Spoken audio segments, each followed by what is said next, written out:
नमस्कार दोस्तों, रिसेंटली आपने देखा होगा कोविड हैंडलिंग को लेकर सोशल मीडिया के ऊपर कई सारे लोगों के द्वारा क्रिटिसिज्म किया गया सरकार के प्रति कि उन्होंने सही से चीजों को हैंडल नहीं किया है। लेकिन यहां पर एक लेटेस्ट खबर आई है कि सरकार ने ट्विटर को बोला है कि वो सारे ट्वीट्स, कुछ ऐसे ट्वीट्स हैं जो कि बहुत ज्यादा क्रिटिकल हैं यहां पर कोविड हैंडलिंग को लेकर, उसको आप ब्लॉक कर दीजिए या फिर डिलीट कर दीजिए। और इसी को लेकर यहां पर ट्विटर ने बताया जा रहा है करीब 50 के आसपास जो ट्वीट्स हैं उसको डिलीट कर दिया है। तो बेसिकली पॉलिसी क्या है, ट्विटर एक्ट कैसे करता है, सरकार ने किस रूल के अकॉर्डिंगली ये चीज किया, इन सब के बारे में जानेंगे। मैं हूं अंकित अग्रवाल और अपडेट के लिए आप मुझे फॉलो कर सकते हैं इंस्टाग्राम, फेसबुक और ट्विटर पर। मेरे लेक्चर की हर पीडीएफ आपको फेसबुक पर तो मिलेगी, प्लस साथ में आप मेरा टेलीग्राम चैनल ज्वाइन कर सकते हैं by searching Ankit Agrawal official. और जैसा कि आपको पता है यूपीएससी के एग्जाम्स आने वाले हैं, अगर आप अपनी प्रिपरेशन कर रहे हो इस साल, अगले साल जब भी, तो आप हमारे कोर्स को ज्वाइन कर सकते हैं जहां पर आपको कॉम्प्रिहेंसिव वे में स्टैटिक, करंट, हर एक चीज एक जगह उपलब्ध करा दिया जाता है। चलिए देखते हैं एग्जैक्टली यहां पर हुआ क्या है, हम क्यों इसके बारे में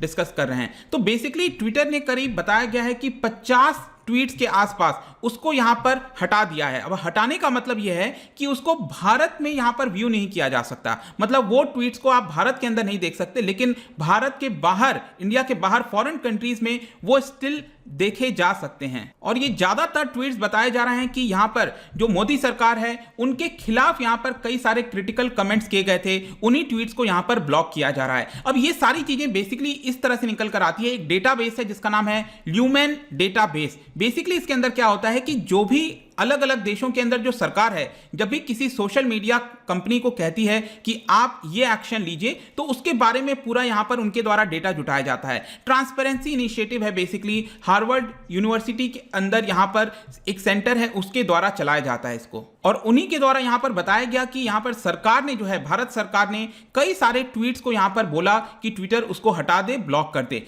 लेकिन यहां पर आप देख सकते हो कि एक और इंपॉर्टेंट चीज है, ऐसा नहीं है कि सब सरकार के खिलाफ तो बोल ही रहे हैं, लेकिन यहां पर एक इंपॉर्टेंट चीज है कि एक दो ट्वीट्स कुछ उसमें ऐसे भी थे जो कि फेक न्यूज फैलाने की कोशिश कर रहे थे। मतलब कि कुछ ऐसे पिक्चर्स वगैरह लगा दिए जा रहे थे पुराने कहीं के, और एक तरह का भ्रम और पैनिक जैसा सिचुएशन जो है वो फैलाने की कोशिश की जाती है। तो वो तो कंप्लीटली गलत है। एंड ये तो सरकार को ही नहीं, इनफैक्ट ये तो ट्विटर को खुद से ही यहां पर इनिशिएटिव लेके उस तरह के ट्वीट्स को हटाना चाहिए जो कि फेक न्यूज फैलाने की कोशिश करते हैं। लेकिन प्रश्न यहां पर यह आता है कि अगर कोई सरकार के प्रति अगर खिलाफ यहां पर बोलता है, क्रिटिकल होता है, तो क्या उन ट्वीट्स को भी डिलीट करना चाहिए या ब्लॉक करना चाहिए? ये एक सबसे बड़ा प्रश्न है। और इस जो भी हम ट्वीट्स की बात कर रहे हैं, यहां पर अगर हम देखें कौन कौन से चीजें चलाई जा रही थी, जैसे कि कुछ हैशटैग्स ऐसे चलाए जा रहे थे जहां पर प्राइम मिनिस्टर का रेजिग्नेशन मांगा जा रहा था, मोदी मेड डिजास्टर, इस तरह का हैशटैग चलाया जा रहा था। इनफैक्ट यहां पर कुंभ मेला को लेकर भी कुछ चीज कंपेयर किया गया, बोला गया कि पिछले साल जब तबलीगी जमात वाला कंट्रोवर्सी हुआ था तब उनके ऊपर पूरा ब्लेम डाल दिया गया, लेकिन यहां पर कुंभ मेला को लेकर कोई कड़ा निर्णय क्यों नहीं लिया जा रहा है। इसके अलावा आप देख सकते हो यहां पर ज्यादातर ट्वीट्स जो हैं वो सरकार का जो मिस स्टेप रहा है, जो हैंडलिंग सही से नहीं की गई, उसके प्रति ही यहां पर बताया गया है। सिर्फ यही नहीं, यहां पर जो ब्लॉक किए गए हैं ट्वीट्स को, वो नॉर्मल सिटीजन्स के तो है ही हैं, लेकिन इसके अलावा जो वेरीफाइड अकाउंट्स होते हैं, जो फेमस पर्सनालिटीज हैं जिन पे ब्लू टिक लगा रहता है, उनके ट्वीट्स को भी यहां पर ब्लॉक किया गया है। जैसे कि आप देख पाओगे जो कांग्रेस के पॉलिटिशियन हैं रेवंत रेड्डी, उनका पवन खेरा हो गए। इसके अलावा वेस्ट बंगाल के जो गवर्नमेंट के अंदर जो मिनिस्टर हैं, तो कई सारे ट्वीट्स हो गए। यहां पर फिल्म मेकर अविनाश दास, फिल्म मेकर जो विनोद कापरी हैं, कई लोगों के यहां पर जो ट्वीट्स हैं वो आपके हटाए गए हैं। आप कुछ एग्जांपल भी देख सकते हो यहां पर। बेसिकली ये जो ट्वीट्स हैं वो अब आप भारत के अंदर नहीं देख पाएंगे, लेकिन भारत के बाहर से ये जो ट्वीट्स हैं वो अभी भी विजिबल हैं। तो कुछ ट्वीट्स मैं आपको दिखाता हूं, देखिए क्या लिखा है। India recording over 2 lakh cases every day, shortage of vaccine, और इस तरह का किया गया, और हैशटैग लिखा गया है मोदी मेड डिजास्टर। तो इस वाले ट्वीट को भी यहां पर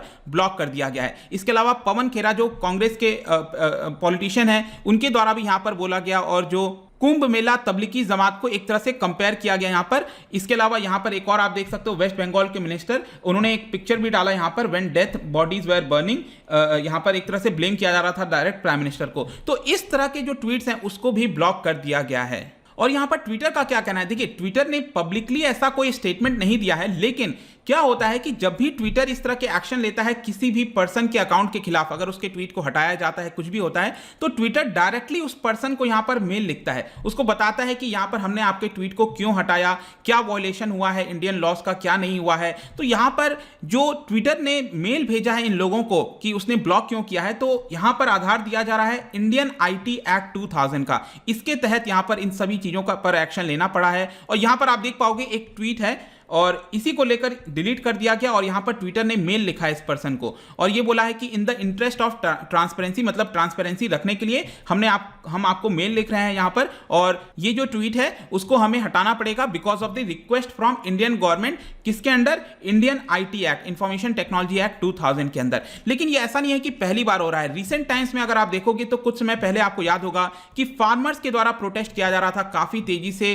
उसके ऊपर मोमेंटम बढ़ रहा था, तो उस समय भी सरकार ने यहां पर ट्विटर को बोला था डिलीट करने के लिए कई सारे ट्वीट्स, और ट्विटर ने डिलीट भी किया था। लेकिन यहां पर और ज्यादा लोगों का गुस्सा आ गया, जिसकी वजह से कई सारे ट्विटर को अपने जो डिसीजंस हैं उसको रिवर्स करने पड़े थे। तो ये सारी चीजें चल रही हैं, लेकिन एक प्रश्न आता है कि क्या ट्विटर यहां पर, भारत सरकार जब भी बोलती है तो उसका रूल क्या कहता है ट्विटर का, क्या उसको डिलीट करना पड़ेगा? तो देखिए यहां पर ट्विटर का यह कहना है कि जब भी कोई भारत सरकार की तरफ से रिक्वेस्ट आता है या फिर किसी भी देश की तरफ से रिक्वेस्ट आता है, लीगल रिक्वेस्ट आता है, तो यहां पर हम दो पैमाने के ऊपर उसको रिव्यू करते हैं। एक तो यह है कि क्या उसमें ट्विटर रूल्स का उल्लंघन हुआ है कि नहीं, किसी ने ट्वीट कर दिया तो क्या ट्विटर के रूल्स जो हैं क्या उसका उल्लंघन हुआ है कि नहीं। फिर दूसरा यहां पर जो भारत सरकार ने कहा है कि लोकल जो लॉज हैं यहां पर हमारे देश के अंदर जो लॉज हैं क्या उसका उल्लंघन हुआ है कि नहीं। तो यहां पर ट्विटर यह कहता है कि अगर ट्विटर रूल्स का उल्लंघन हुआ है तब तो हम उस ट्वीट को पूरी तरह से बैन कर देते हैं, हटा देते हैं, या फिर उस पर्सन को भी ब्लॉक कर देते हैं अगर ट्विटर के रूल्स के खिलाफ कोई चीज हुआ है।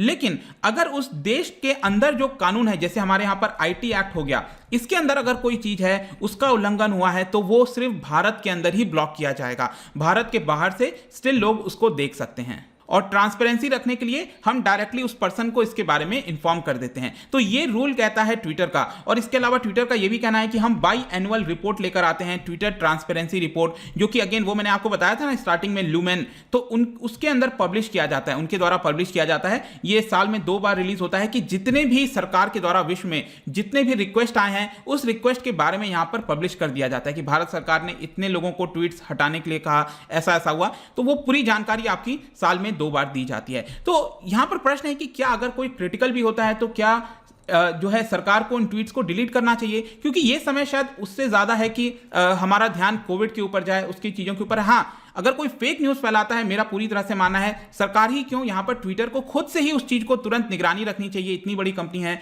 यहां पर उनको ऐसा मैकेनिज्म बनाना चाहिए कि कोई भी गलत पिक्चर डालता है, कोई भी चीजें करता है तो उसको डिलीट कर दिया जाए। तो ये पूरा वीडियो था रिगार्डिंग दिस। जाने से पहले यहां पर एक इंटरेस्टिंग आपके लिए क्वेश्चन लेकर आया हूं।